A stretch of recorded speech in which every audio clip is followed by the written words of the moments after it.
Émerveillez-vous, vous êtes à Tanger.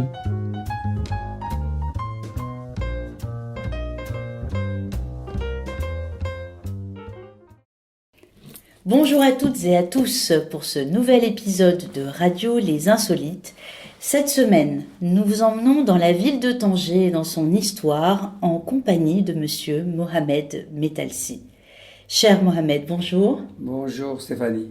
Merci d'avoir accepté cette invitation pour Radio Les Insolites. Je vais dire quelques mots sur toi. C'est difficile de raccourcir ton beau et grand parcours. Tu es urbaniste et docteur en esthétique. Tu fus directeur des affaires culturelles de l'Institut du monde arabe à Paris de 1984 à 2015 et doyen de la faculté Euromède des sciences humaines et sociales de Fès. Depuis 1985, tu participes activement à la création d'événements culturels et artistiques à travers le monde et à ton actif plusieurs livres. C'est aussi une des raisons pour lesquelles je tenais à t'inviter à Radio Les Insolites. Je vais dire les titres sans mentionner à chaque fois les maisons d'édition. Les villes impériales du Maroc, Fès, la ville essentielle, Maroc, les palais et jardins royaux, dont on attend une réédition. Je rêverais d'une réédition. Tétouan entre mémoire et histoire. En 2007 fut publié Tanger, qui vient d'être réédité en 2024 et qui sera le sujet de notre rencontre. Le signe de la Médina, Maroc, cité d'art, cité d'histoire. Donc beaucoup de livres à ton actif. Tu as été promu au grade de classe exceptionnelle du Wissam de mérite national, décerné par Sa Majesté le roi Mohamed VI en 2000 et nommé officier de l'Ordre des Arts et des Lettres en 2017 par le ministre de la Culture en France. Voilà un bien beau parcours. Tanger, bon, c'est un mot qui revient toujours, à travers Radio Les Insolites, c'est sûr, puisque j'interviewe beaucoup de nos invités, beaucoup de personnes qui nous accompagnent depuis de nombreuses années. Tanger était paru, comme je le disais en introduction, en 2007, sous la forme d'un livre, on va dire un livre d'art, d'un livre de photographie, avec de nombreuses photos extrêmement belles de Rachid Ouettassi, que nous saluons. Ce livre, qui était déjà doté d'un texte d'études très approfondi, était plutôt réservé à ceux qui voulaient un beau livre sur Tanger et qui s'attachaient un peu moins à en découvrir tout ton grand travail. Il bénéficie depuis quelques semaines d'une réédition augmentée sous la forme d'un essai aux éditions Malika. Tu as gardé ta maison d'origine. Cette publication, c'est aussi grâce au soutien du CCME, il faut le souligner. Cela te semblait important de rééditer ce livre? D'abord, merci de l'invitation, Stéphanie. Bien sûr, depuis 2008 jusqu'à maintenant, ça fait quand même plus de 16 ans, la ville de Tanger a connu un bouleversement urbanistique, démographique, économique, sociologique et ainsi de suite. Donc il était temps de refaire un livre, d'ailleurs libre, parce que un livre d'art, c'est un livre qui est limité par le nombre de signes, le nombre de mots. Donc je ne pouvais pas écrire ce que je voulais. Donc il fallait résumer et faire une synthèse qui me faisait mal pour m'exprimer complètement sur un sujet comme celui de Tanger. Donc pour un essai, j'étais libre. Donc j'avais fait un travail considérable depuis les années 70, parce que c'est ma ville de naissance, ma ville natale, et je m'intéressais tout le temps à cette ville, même si je travaille sur les autres, même si je n'ai réalisé aux villes arabo-musulmanes, aux villes méditerranéennes et ainsi de suite, mais Tanger restait toujours dans mes pensées, et chaque fois que je venais ici, d'ailleurs c'est ma ville, la ville de ma famille, et j'essayais de comprendre, de réfléchir sur ce qui se passe, ce qui s'est passé, comment ça a été fait. Parfois j'étais heureux, parfois j'étais malheureux. Et c'est pour ça que j'ai écrit un livre, pour actualiser les informations, pour analyser les choses et surtout susciter le débat, la réflexion sur une ville en plein bouleversement et d'attirer l'attention sur les choses qui ne vont pas pour que tout le monde fasse quelque chose pour éviter les choses qui ne peuvent jamais être corrigées. Oui, alors ce livre, c'est un livre écrit par un urbaniste et un docteur en esthétique, mais c'est aussi un livre dans lequel tu nous replonges dans le passé de la ville.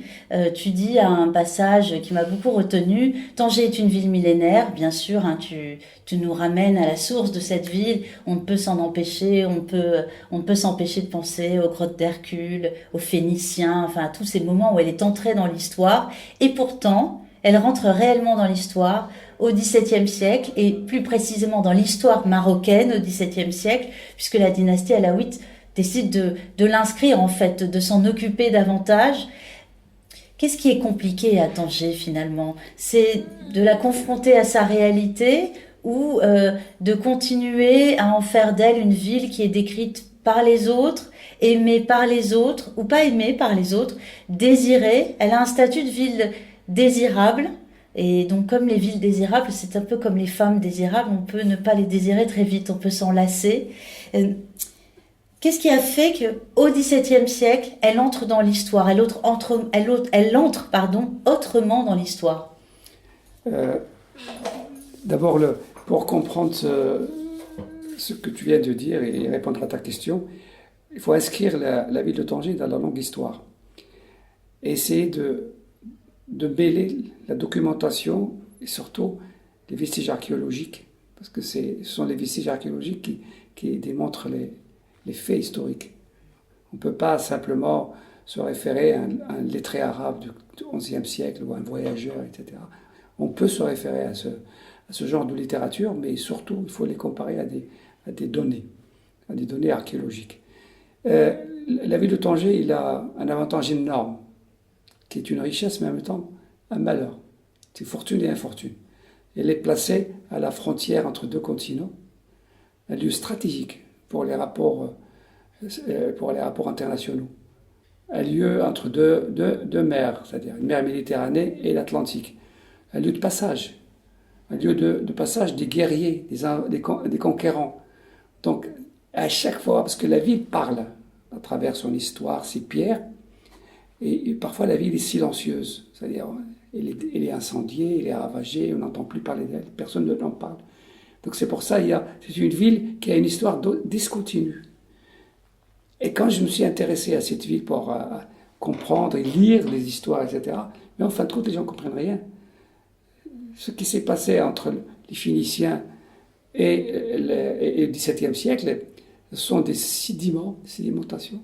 Certainement, les conquérants musulmans, quand ils sont arrivés, il y avait une ville, parce qu'on l'a décrit dans la littérature arabe, mais on n'en sait plus rien après. Ils n'ont pas choisi comme capitale, parce que la civilisation arabe musulmane, c'est une civilisation continentale. Ils ont choisi Fès, Marrakech, Kairouan, Tunisie, et ainsi de suite. Choisir une ville qui est exposée devant la mer, etc., devant les conquérants, c'est très dangereux pour une capitale. Donc la civilisation arabe musulmane ne l'a jamais prise en considération, il était toujours marginalisé. C'était un petit port, c'est tout oublié.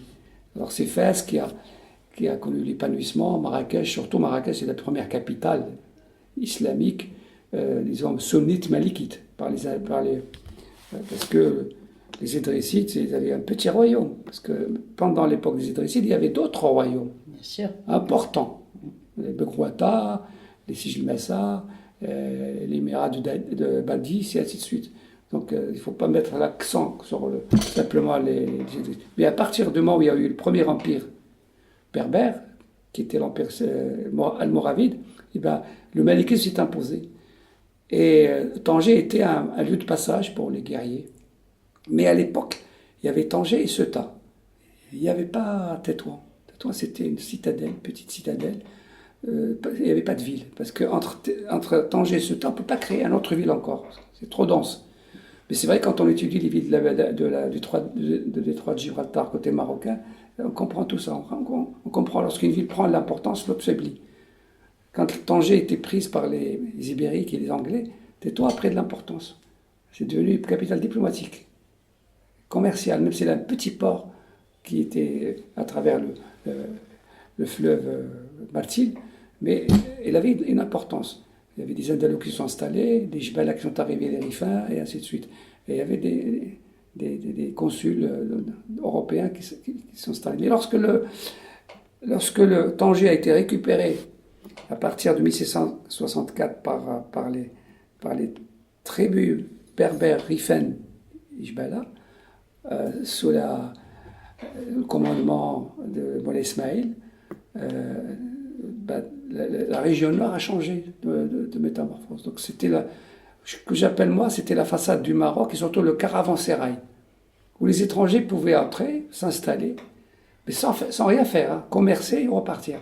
Mais au fur et à mesure de la pression européenne et l'expansion impérialiste et coloniale et ainsi de suite, eh ben, les premiers ports qui ont été visés, c'est les ports frontaliers, les ports très plus proches, c'était Tanger. Sarsaré, c'est un arsenal. Les Portugais l'ont brûlé, détruit complètement. Donc ils ne l'ont pas occupé, ils l'ont détruit. Ils ont occupé Ceuta, Tanger, Assila, Larache, Mahdia et ainsi de suite. C'était toutes les. Mais après, entre les dynasties saadiennes, alaouites, puis entre la mort de Moulay Ismaïl, les héritiers, ils ont commencé une guerre, la guerre civile qui a duré 20 ans. Donc il n'y avait plus personne qui s'occupait de reprendre les villes. Donc c'était les zaouïas, les confréries, les tribus. Parce qu'au Maroc, il y a toujours une continuité. Il y a toujours une continuité. S'il n'y a pas de pouvoir central, il y a les institutions sociales et traditionnelles qui peuvent continuer la guerre sainte, le djihad. Donc il a été récupéré, mais l'Anglais, qu'est-ce qu'ils ont fait les Anglais, ils l'ont détruite complètement. On n'a pas récupéré Tanger des Ibériques, des Espagnols, des Espagnols, des Portugais et des Anglais. Donc il n'y avait plus rien. Il fallait reconstruire les murs, sur les murs détruits, reconstruire la mosquée sur la cathédrale qui a été construite sur la mosquée du Moyen-Âge, la mosquée du Moyen-Âge qui a été construite sur le temple romain, et ainsi de suite. Donc ça veut dire qu'il y a une sédimentation des civilisations dans un espace de 26 hectares. Pas énorme. Quand tu fais la comparaison, selon les archéologues, ils ont mené des investigations à Tanger, les cimetières romains et les cimetières juifs et les cimetières musulmans, ils étaient installés ici, là-bas. Ça veut dire que la ville était toujours dans les mêmes limites, les mêmes murailles, etc. Oui, dans les mêmes configurations. Les mêmes configurations. Donc, quand la ville est rentrée dans l'histoire du Maroc, tout ce qui s'est passé, tous les rapports qui ont façonné le Maroc, dû au rapport entre les chrétiens et les musulmans, entre la perte de l'Andalousie, la conquête du Maroc par les Portugais, par les Espagnols et ainsi de suite, parce que les États européens, ils se sont façonnés, forgés dans l'adversité à l'islam. J'avais lu un livre, il disait que Charlemagne ne pouvait pas exister s'il n'y avait pas Haroun Rachid, le prophète Mohammed. Voilà. Parce que l'Europe s'est configurée grâce aux différentes croisades, grâce aux conquêtes de leur territoire, parce qu'ils voulaient refouler l'islam du territoire européen. Et tout ça a influé sur la mort, la naissance des villes, la conquête, la dévastation des villes, et ainsi de suite. Donc Tanger était toujours devant. Et c'est elle qui a connu cette histoire en première ligne. Et depuis ce temps-là, on voit que la ville a continué à prospérer. Parfois, elle a prospéré de façon positive, parfois elle a été stationnaire. Et il faut analyser tout ça. Il s'est inscrit sur le territoire de Tanger parce que faire une lecture historique à travers les pierres, c'est très intéressant.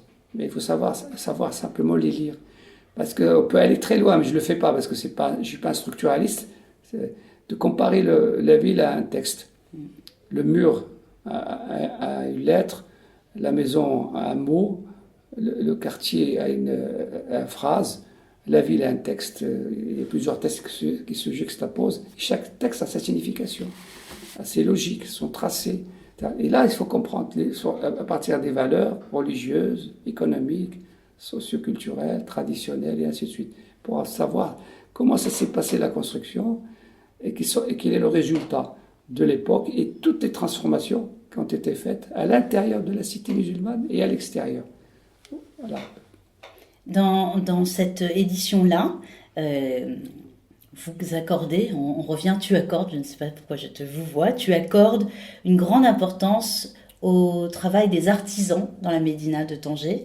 Tu viens de dire une phrase importante, on peut lire une ville, là tu la décryptes à défaut de la lire ou de considérer que c'est des textes. Ce qui est intéressant, c'est de voir à quel point c'est une ville qui, sans s'inscrire dans les grandes villes impériales, donc voilà, on se retrouve avec une ville où il y a peut-être moins de grands monuments, moins de grandes demeures.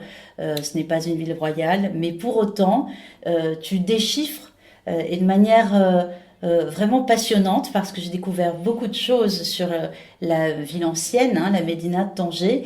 Tu déchiffres le travail de ces artisans, le travail des plâtriers. Comment se fait-ce qu'il y a des parties couvertes dans la médina de Tanger, puis des impasses, puis des espaces de circulation, des espaces d'échange.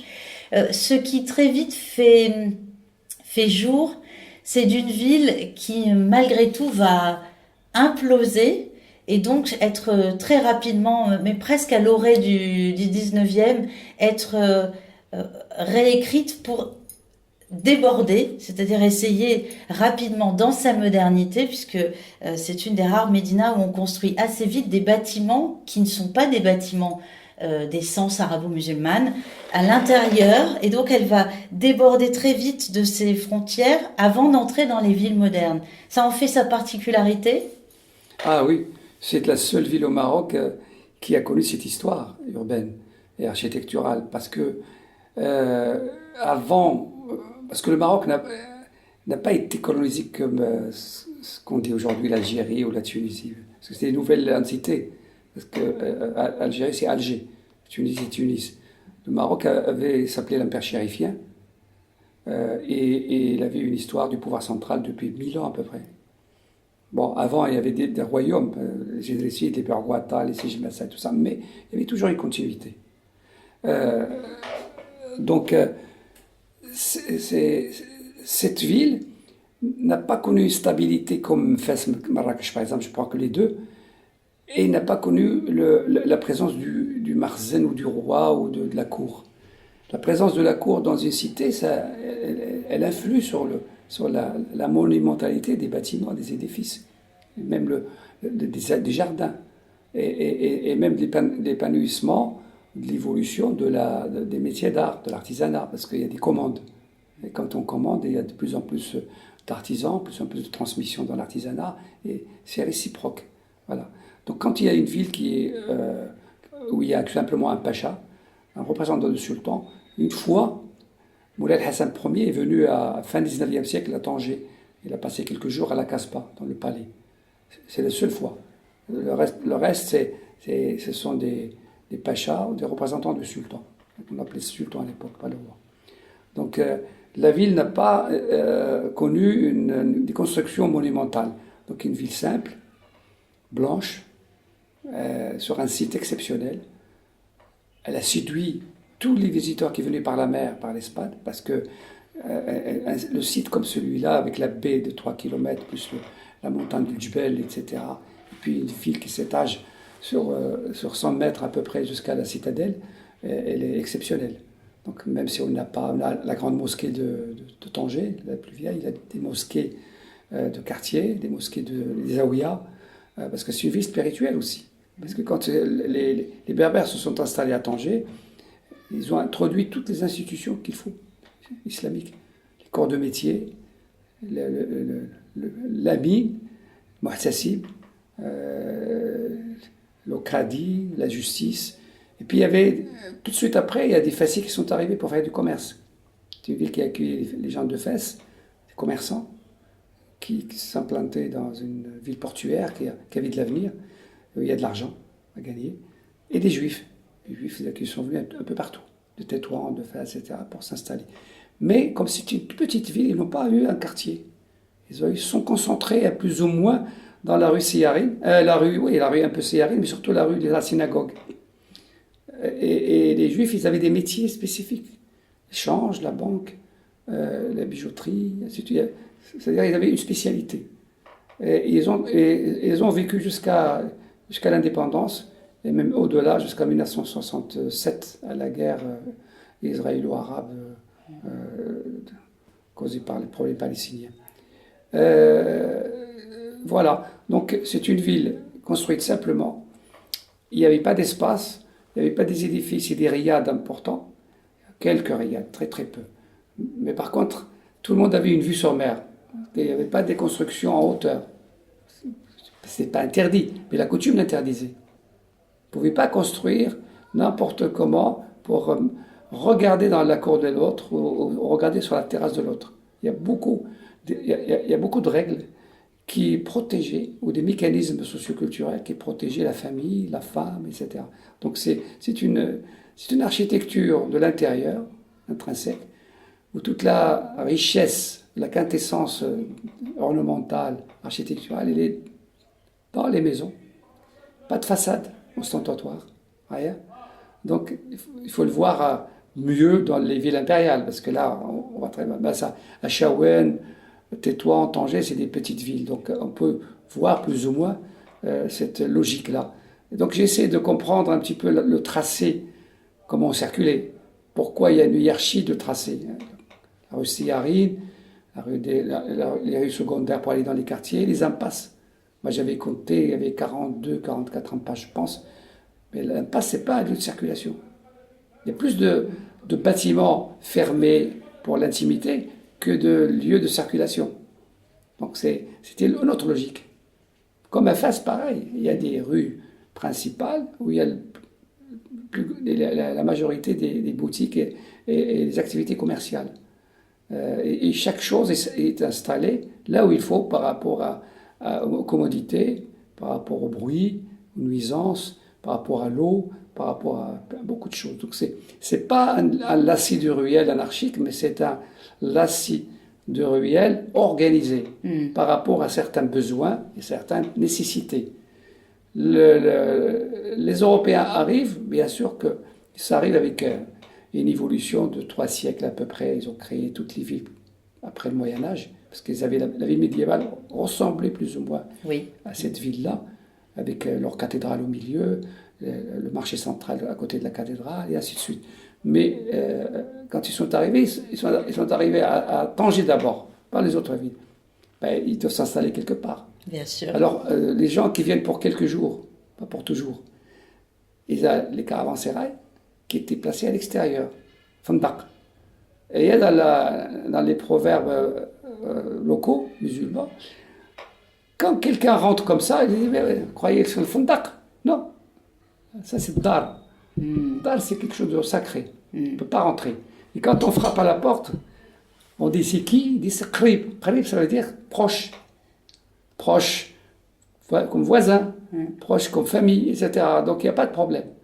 Donc la femme dans le Hay ou le quartier de Haouma, elle peut circuler sans voile, parce qu'il y a des gens qui la connaissent, la famille, etc.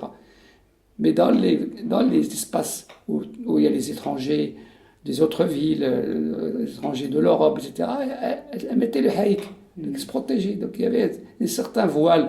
L'architecture est une architecture de voile, et le corps est aussi, et remet le voile ambulant.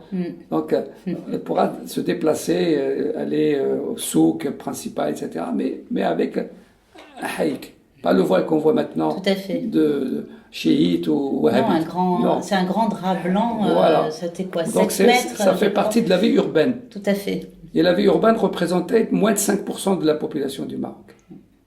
Rien. Oui, c'est-à-dire 95% de berbères, de femmes berbères travaillaient, ils étaient des artisanes, ils étaient des agricultrices, ils étaient des éducatrices, ils faisaient tout. Donc une femme active.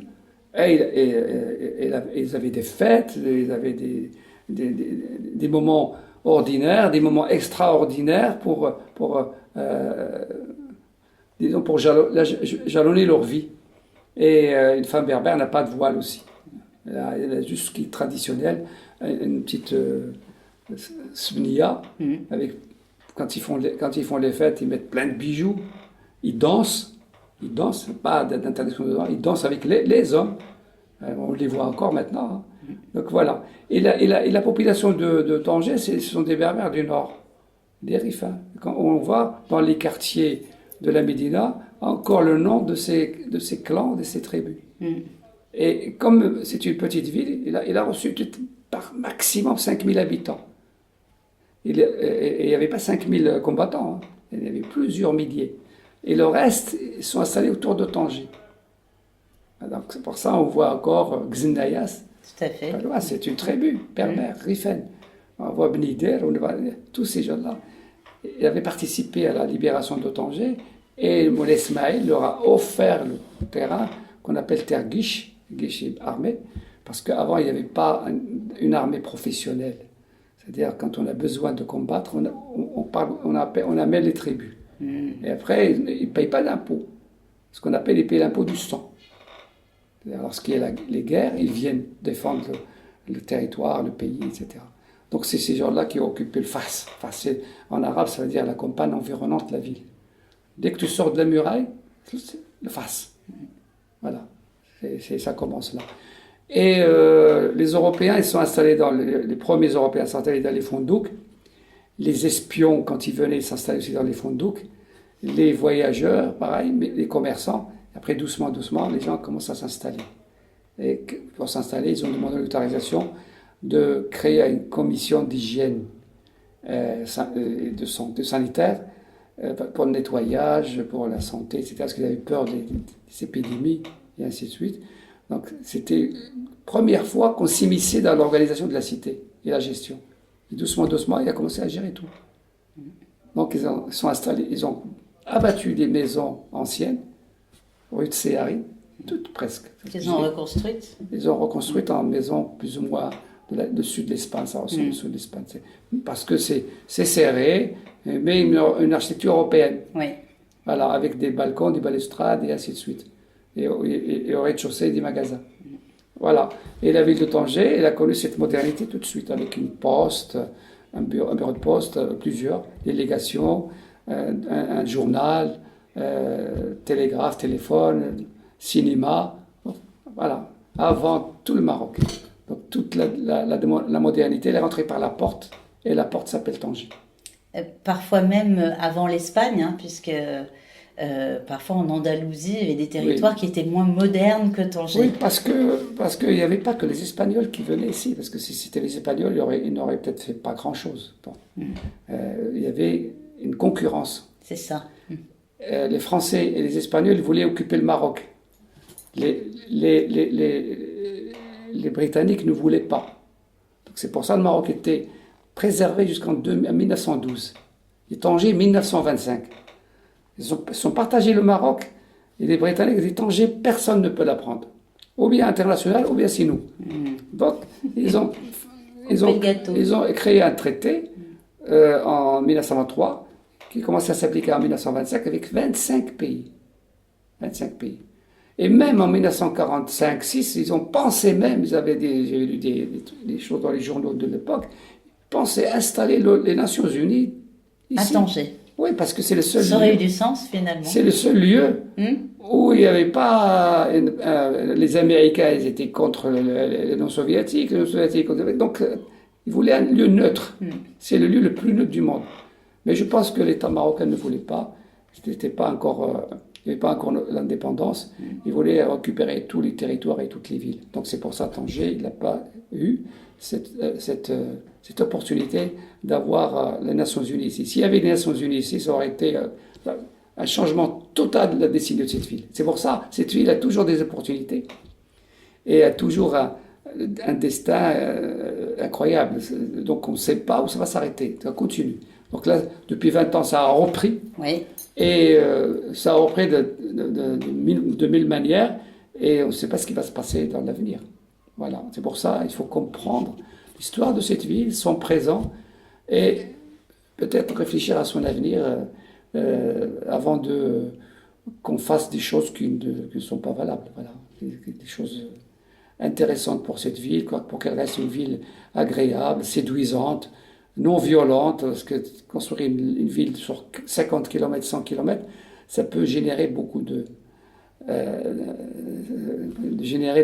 nuisances sociales, écologiques, tout, de la violence et ainsi de suite. Voilà ce que j'espère moi personnellement. Mohamed, on t'écouterait pendant des heures. Merci parce que j'ai encore beaucoup de choses à raconter. Voilà, je sais. Voilà. J'invite les auditrices et les auditeurs à lire le livre de Mohamed Metalsi, Tanger, Fortunes et infortunes d'une ville. Et à bientôt pour un nouvel épisode Radio Les Insolites. Merci Mohamed. Merci Stéphanie.